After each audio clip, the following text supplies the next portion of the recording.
മസനഗുഡി വഴി ഊട്ടിയിലേക്കൊരു യാത്ര, അതൊരു വല്ലാത്തൊരു എക്സ്പീരിയൻസ് ആണ്. എന്ന് പറഞ്ഞ പോലെ നമുക്ക് അങ്ങനെ ഒരു യാത്ര പോയിരുന്നായിരുന്നു. എന്തായാലും ഇനി മുതൽ കണ്ടിന്യൂസ് വീഡിയോസ് നിങ്ങൾക്ക് എക്സ്പെക്റ്റ് ചെയ്യാവുന്നതാണ്. സോ ആക്ച്വലി നമ്മുടെ അടുത്ത് തന്നെയുള്ളൊരു പ്ലേസിലോട്ട് വന്നപ്പം കുറച്ച് ചേട്ടന്മാർ അവിടെ നിന്ന് വല വീശുന്നുണ്ട്. സോ അതിൻ്റെ കുറച്ച് വിഷ്വൽസിലോട്ട് പോകാം. ആക്ച്വലി ഒരു ബെയ്റ്റ് ഫിഷിന് വേണ്ടിയാണ് ഈ വീശുന്നത്. സോ അതിന് മുമ്പ് ചേട്ടൻ അവിടെ തീറ്റിയിട്ട് എടുത്തിരിക്കുകയാണ്. കാരണം മീനൊക്കെ വന്ന് അടുക്കണ്ടേ, അടുത്ത എല്ലാ മീനവിടെ പിടിക്കാൻ പറ്റുള്ളൂ. സോ ബെയ്റ്റ് ഫിഷ് എന്താണെന്ന് അറിയാത്തവർക്ക് വേണ്ടി, ബെയ്റ്റ് ഫിഷ് എന്ന് വെച്ചാൽ നമ്മൾ ഈ വല വീശുന്നതിൽ നിന്ന് മീനെ കുഞ്ഞു കുഞ്ഞു മീനിനായിരിക്കും ടാർഗറ്റ് ചെയ്യുന്നത്. സോ ആ കുഞ്ഞു കുഞ്ഞു മീനുകളെ ഇട്ടിട്ട് ഇവിടെ അല്ല വേറെ സ്ഥലങ്ങളിൽ പോയിട്ട് ആ കുഞ്ഞു കുഞ്ഞു മീനുകളെ ഇട്ട് വലിയ മീനുകളെ പിടിക്കുന്നത്. അതാണ് ഈ ബെയ്റ്റ് ഫിഷ് എന്ന് പറയുന്നത്.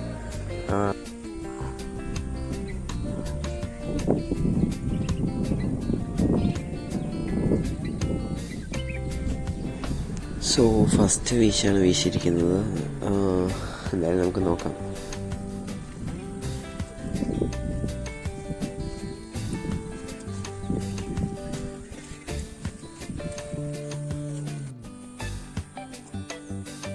സോ ഫസ്റ്റ് വീശിയതിനകത്ത് കുറച്ച് മീനുകളെ കിട്ടിയുള്ളൂ. അതിനകത്ത് കിട്ടിയാണ് വലിയ പരലൊക്കെ. സോ ഇനി അടുത്ത് നമുക്ക് സെക്കൻഡ് വീശിലോട്ട് പോകാം. ഓക്കെ,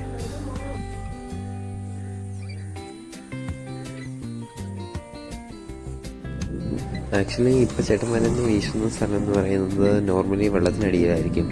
കാരണം ഇപ്പം ഇവിടെ ഉണക്ക സമയമൊക്കെ ആയതുകൊണ്ട് ഒരുപാട് വെള്ളം താഴ്ന്നു കിടക്കുകയാണ്. അതുകൊണ്ട് തന്നെ ഇതൊരു ചിറയാണ്. സോ ഇതിനകത്ത് ഇപ്പം വലിയ വലിയ മീനുകളൊന്നും പൊതുവെ കുറവാണ്. ഇനി വെള്ളം കയറുന്ന സമയത്ത് മാത്രമേ മറ്റുള്ള സ്ഥലങ്ങളിൽ നിന്ന് വലിയ വലിയ മീനുകൾ ഇങ്ങോട്ട് വരികയുള്ളൂ. സോ സെക്കൻഡ് നമ്മൾ വല ഇട്ടിരിക്കുകയാണ്. സോ നമുക്ക് നോക്കാം എന്താ കിട്ടുക, നമുക്ക് ലക്കുണ്ടോ ഇല്ലേ. ഓക്കെ,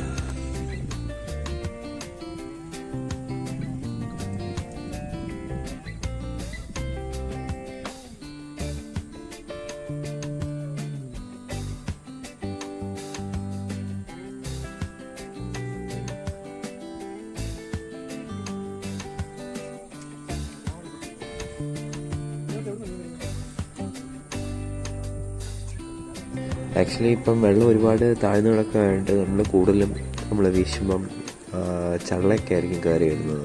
അതായത് വേസ്റ്റിങ് അല്ലെങ്കിൽ കമ്പ് അങ്ങനത്തെ ഉള്ള കാര്യങ്ങളൊക്കെ ആയിരിക്കും കയറി വരുന്നത്. സോ അതിൻ്റെ ഒരു ഗ്യാപ്പിലൂടെ മീൻ ഒരുപാട് കയറാൻ ചാൻസ് ഇല്ല. സോ അതാണ് നമ്മൾ ഈ കാണുന്നത്. അടിയിലുള്ള പായലും ചെളിയും എല്ലാം കൂടാണ് കയറി വരുന്നത്. സോ മീൻ കിട്ടാനുള്ള ചാൻസ് വളരെ കുറവാണ്. എന്തായാലും നമുക്ക് അടുത്ത ആഴ്ച നോക്കാം. പിന്നെ അതുമല്ല, ഇങ്ങനത്തുള്ള സാധനങ്ങളൊക്കെ കയറി നമ്മുടെ പല്ലാവാനും അല്ലെങ്കിൽ അതിനകത്ത് കീറിപ്പോകാനും ഒക്കെ ചാൻസ് വളരെ കൂടുതലാണ്. സോ ഇങ്ങനത്തുള്ള സ്ഥലങ്ങളിലൊക്കെ നമ്മൾ വീശുമ്പോൾ വളരെ എക്സ്ട്രീംലി കോഷ്യസ് ആയിട്ട് വേണം വീശാനായിട്ട്. ഓക്കെ,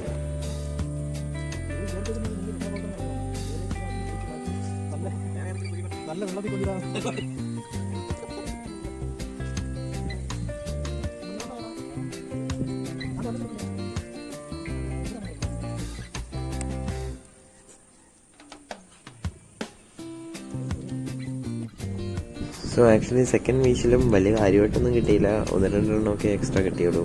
സോ എന്തായാലും നമുക്ക് അടുത്ത വീശിലോട്ട് പോകാം. ഓക്കെ, അടുത്തത് നോക്കാം. അതിന് മുമ്പ് നമുക്ക് കുറച്ച് തീറ്റിയിട്ട് കൊടുക്കാം. സോ എന്തായാലും ലെറ്റ്സ് സീ.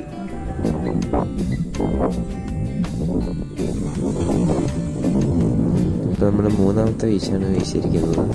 സോ ഇതിനകത്ത് എന്തെങ്കിലും കാര്യമായിട്ടുണ്ടോ എന്ന് നോക്കാം. ഓക്കെ, ആക്ച്വലി നമ്മൾ മൂന്നാമത്തെ വീശാണ് ഇപ്പോൾ വീശിയിരിക്കുന്നത്. അതിന് ഞാൻ വരുന്നതിന് മുമ്പ് ചേട്ടന്മാരെ 2 വീശി, പക്ഷെ കാര്യമായിട്ടൊന്നും കിട്ടിയില്ല. സോ ഇതിനകത്താണ് ഏറ്റവും കൂടുതൽ മീനെ കിട്ടിയിരിക്കുന്നതാണ് എൻ്റെ ഒരു വിശ്വാസം. എന്തായാലും നമുക്ക് ചെക്ക് ചെയ്യാം. ഓക്കെ, ഇപ്പോൾ ഏകദേശം ഒരു ടൈം ഒരു 3-3:45 ആയി. സോ നമുക്കിനി കൂടുതൽ സമയം വീശി നിൽക്കാനും പറ്റത്തില്ല. കാരണം